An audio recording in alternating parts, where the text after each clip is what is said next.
Chapter 15. Good Sailors in a Wild Anchorage. All afternoon the Dazzler pitched and rolled at her anchorage, and as evening drew on the wind deceitfully eased down.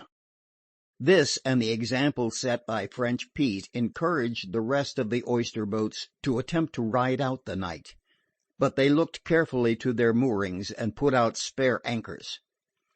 French Pete ordered the two boys into the skiff, and at the imminent risk of swamping, they carried out a second anchor, at nearly right angles to the first one, and dropped it over. French Pete then ran out a great quantity of chain and rope, so that the Dazzler dropped back 100 feet or more, where she rode more easily. It was a wild stretch of water which Joe looked upon from the shelter of the cockpit.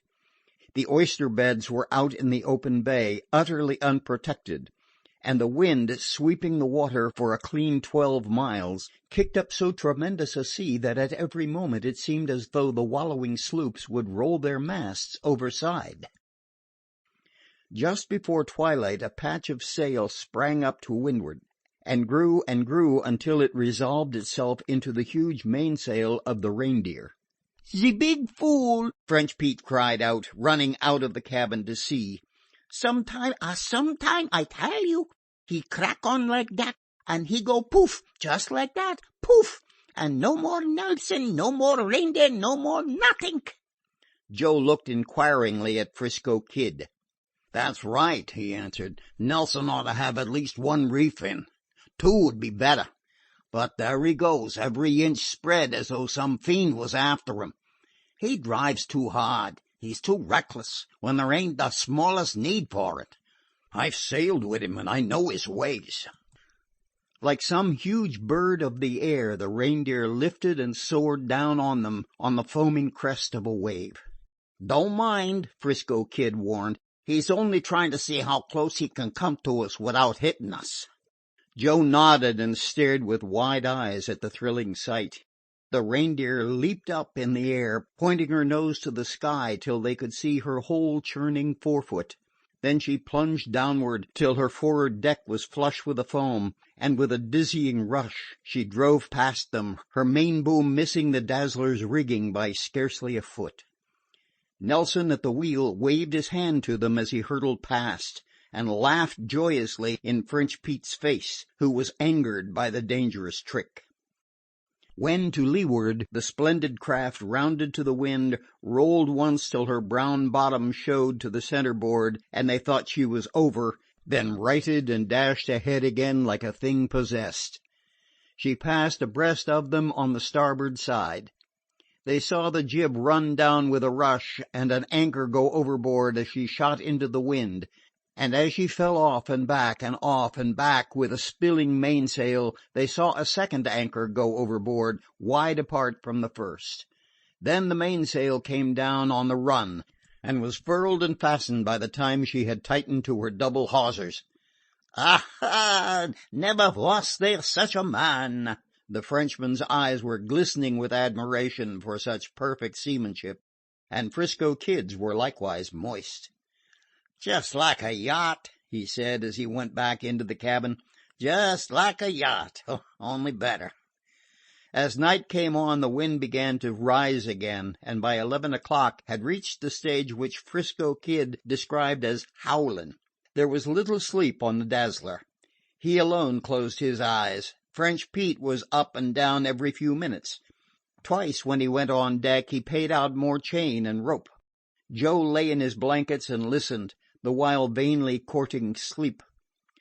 He was not frightened, but he was untrained in the art of sleeping in the midst of such turmoil and uproar and violent commotion. Nor had he imagined a boat could play as wild antics as did the Dazzler and still survive. Once she wallowed over on her beam till he thought she would surely capsize. At other times she leaped and plunged in the air and fell upon the sea with thunderous crashes as though her bottom were shattered to fragments. Again she would fetch up taut on her hawsers so suddenly and so fiercely as to reel from the shock and to groan and protest through every timber. 'Frisco Kid awoke once and smiled at him, saying, "That's what they call hanging on." Well, just you wait till daylight comes and watch us crawling off. If some of the sloops don't go ashore, I'm not me, that's all." And thereat he rolled over on his side and went off to sleep. Joe envied him. About 3 in the morning he heard French Pete crawl up forward and rummage around in the eyes of the boat. Joe looked on curiously, and by the dim light of the wildly swinging sea lamp saw him drag out 2 spare coils of line. These he took up on deck, and Joe knew he was bending them on to the hawsers to make them still longer. At 4:30 French Pete had the fire going, and at 5 he called the boys for coffee. This over, they crept into the cockpit to gaze on the terrible scene. The dawn was breaking bleak and gray over a wild waste of tumbling water. They could faintly see the beach line of Asparagus Island, but they could distinctly hear the thunder of the surf upon it, and as the day grew stronger they made out that they had dragged fully half a mile during the night. The rest of the fleet had likewise dragged. The Reindeer was almost abreast of them. La Caprice lay a few hundred yards away, and to leeward, straggling between them and shore, were 5 more of the struggling oyster boats. "2 missing," 'Frisco Kid announced, putting the glasses to his eyes and searching the beach. "Ah, there's one," he cried, and after studying it carefully he added, "The Go Aska. She'll be in pieces in no time. I hope they got ashore." French Pete looked through the glasses, and then Joe. He could clearly see the unfortunate sloop lifting and pounding in the surf, and on the beach he spied the men who made up her crew.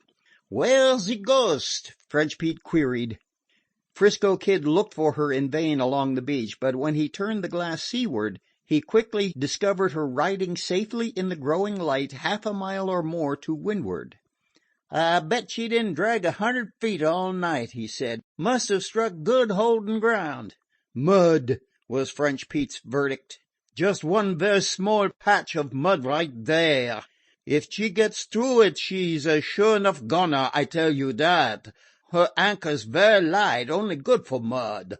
I tell the boys get more heavy anchors, but they laugh. Some day be sorry for sure."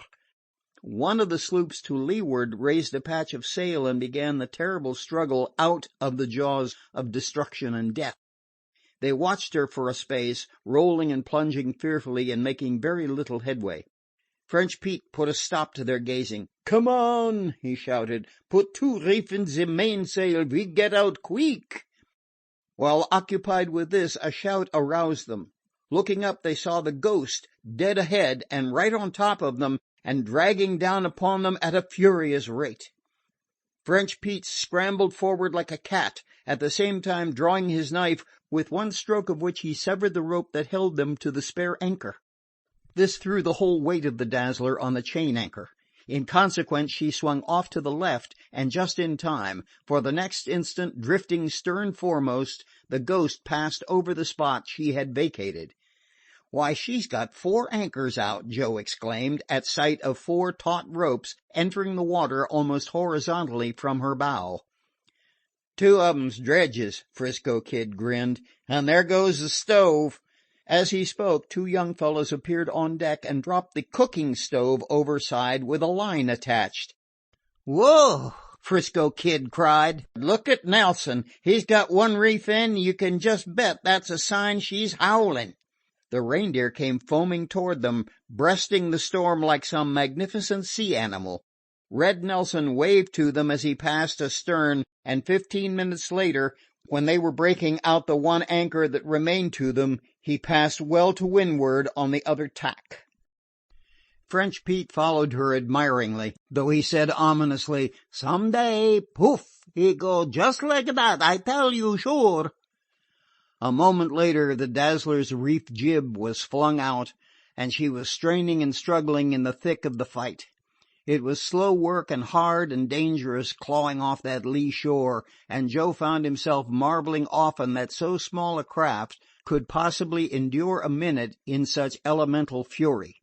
But little by little she worked off the shore and out of the ground swell into the deeper waters of the bay, where the main sheet was slacked away a bit, and she ran for shelter beneath the rock wall of the Alameda Mole a few miles away. Here they found the Reindeer calmly at anchor, and here, during the next several hours, straggled in the remainder of the fleet, with the exception of the Ghost, which had evidently gone ashore to keep the Go-Asker company. By afternoon the wind had dropped away with surprising suddenness, and the weather had turned almost summer-like. "It doesn't look right," 'Frisco Kid said in the evening, after French Pete had rowed over in the skiff to visit Nelson. "What doesn't look right?" Joe asked. "Why, the weather. It went down too sudden. It didn't have a chance to blow itself out, and it ain't going to quit till it does blow itself out. It's likely to puff up and howl at any moment if I know anything about it." "Where will we go from here?" Joe asked. "Back to the oyster beds?" 'Frisco Kid shook his head. "I can't say what French Pete'll do.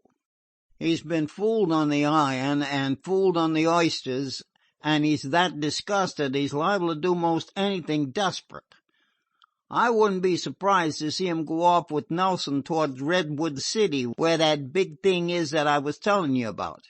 It's somewhere over there."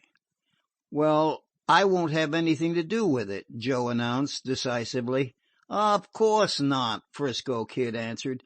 "And with Nelson and his 2 men and French Pete, I don't think there'll be any need for you anyway." End of chapter 15.